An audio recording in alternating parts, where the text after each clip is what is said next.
Timbog ang isang lalaking nagkunwaring na-hold up at na-kidnap sa isang mall sa Maynila. Ang sa suspect, ayaw niya kasing malaman ng kanyang misis na natalo siya sa sugat. Saksi, si Jamie Santos.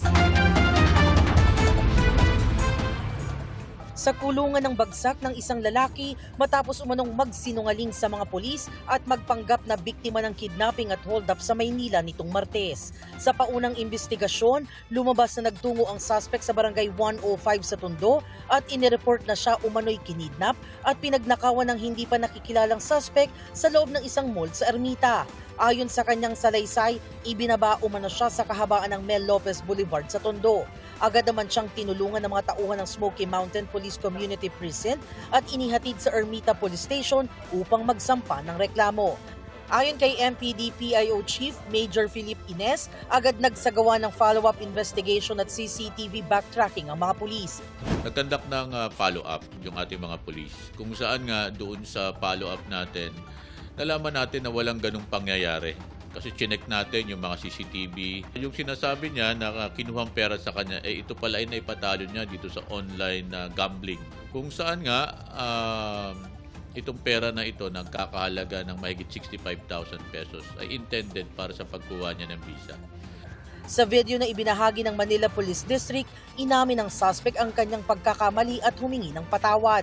Nagsinungaling ako sa kapulisan na hold up ako para mapagtakpan ito sa misis ko. Para ayaw ko sanang malaman niya na tinalo ko lang sa sugal. Hindi ko alam na itong pagkakamali ko na pagdawit sa kasalan ng hold up ay malaki palang epekto sa kapulisan. Kaya nagkaroon ng alarma sa buong Manila. At sana patawad ako ng kapulisan sa nagawa ko. Dahil doon sa ginawa niya, may pag-aharap siya ng reklamo. Ang magre-reklamo na ngayon sa kanya, ito mga pulis natin dahil doon sa kanyang kwento na hindi tama at nagdulot ito ng sabi nga natin ng pagka-alerto doon sa ating mga pulis. Ako si Jamie Santos, ang inyong saksi. Plano pong questionin ng company dating Speaker Martin Romualdez ang inilabas ng Sandigan Bayan 7th Division na precautionary hold departure order laban sa kanya. We will avail of all appropriate legal remedies to question the issuance of this order before the proper forum. Representative Romualdez remains committed to facing these allegations squarely. Ayon sa abogado ni Romualdez, nasa Pilipinas lang ang mambabatas. Sabay giit na irresponsable at hindi totoo ang anumang ulat na tumakas si Romualdez. Inilabas ang PHDO kasunod ng hiling ng Ombudsman dahil iniimbestigahan si Romualdez sa iba't ibang reklamo kaugnay ng umano'y kickback scheme sa flood control projects. At dahil dito, hindi papayagang makalabas ng bansa si Romualdez kahit pa pinayagan siya ng liderato ng Kamara para magpatingin sa doktor sa Singapore.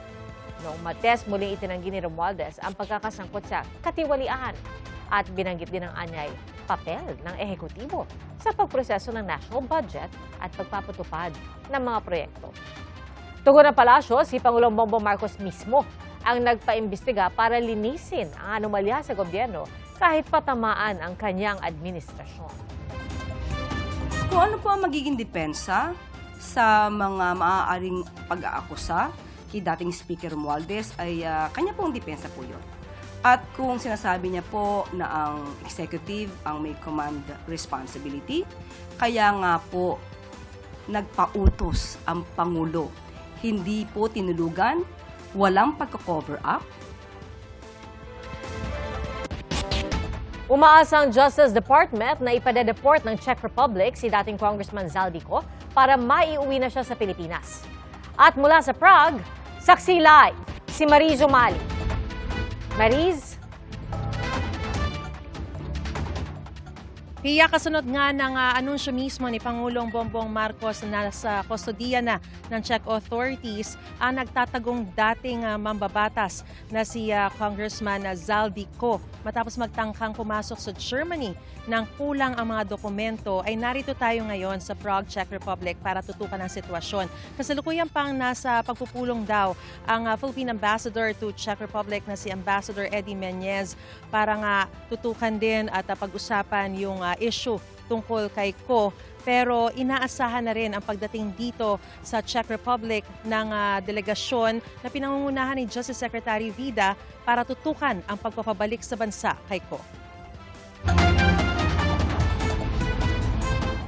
Sa mga oras na ito ay papunta na rito sa Prague, Czech Republic ang flight ng High-Level Coordinating Team ng Administrasyong Marcos na mangangasiwa sa pagpapabalik kay dating Congressman Zaldico sa Pilipinas. Pinangunahan ito ni Justice Secretary Frederick Vida at Chief State Counsel Dennis Chan. Mahalagaan nilang personal na makipag-ugnayan sa mga otoridad dito ang mga kinatawan mismo ng gobyerno ng Pilipinas para maidiin sa kanilang halaga sa Pilipinas ng pagpapanagot kay Ko. Naharap si Ko sa mga kaso malversation at graft and corruption kaugnay ng flood control scandal. Sa Pilipinas, idiniin ng Justice Department na dadaan sa masusing legal at diplomatikong proseso ang mga hakbang ng Philippine government para mapauwi si Ko. We approach this engagement with full respect for Czech legal procedures and with the understanding that the process may require time to complete properly. Walang timetable. Hintayin na lang po natin. Dahil walang extradition treaty sa pagitan ng Pilipinas at ng Czech Republic, naghahanap ng iba pang legal na paraan ng pamahalaan para mapauwi si Ko. Pero umaasa ang Justice Department na ipadedeport si Ko. The fact that the Czech Republic is open to dialogue, no? That I think is very telling. Simple deportation, it's not only a faster route, but it's also a more plausible route than extradition. Sa ngayon, nasa kustodiya ng Czech authority si Ko. Sagot naman ng Malacanang sa tanong kung kumpiyansa itong mapapauwi si Ko matapos ang biyahe ni Secretary Vida. Kung Pilipinas lamang po ang pag-uusapan natin, definitely confident po tayo.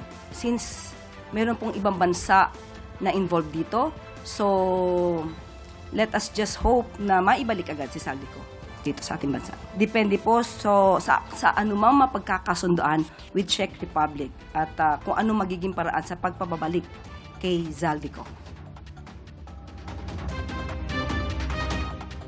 PI nihahanda na rin daw ng pamahalaan ang mga dokumentong magpapatunay na may mga nakabimbingang kaso si Ko sa Sandigan Bayan. Ito raw ay depensa para kung sakaling nag-apply na nga para sa political asylum itong si Ko, ay mapapatunayan din na meron talaga siyang mga kasong kinakaharap gaya ng malversation at corruption cases sa Pilipinas, kaya dapat siyang bumalik sa bansa para harapin ito. At yan ang pinakasariwang balita mula pa rin dito sa Czech Republic. Ako si Mariz Umali, ang inyong saksi. Susundin po ni Pangulong Bongbong Marcos ang utos ng Korte Suprema na magkomento sa petisyong humihiling na sumailalim siya sa physical at mental examination. Ayon kay Palace Press Officer Undersecretary Claire Castro, magbibigay ng tugon ng Pangulo bilang pagtalima sa utos. Hiniling sa petisyon na ilabas ni Pangulong Marcos ang resulta ng pagsusuri bilang patunay ng kanyang pisikal at mental na kakayahang gampanan ng tungkulin bilang Pangulo. Kabilang din sa hiling ng mga petitioner ang hair follicle drug test. Kanina, nasa Nueva Ecija si Pangulong Marcos para pangunahan ang pamamahagi ng bigas sa mga ambulant vendor ng Palayan City.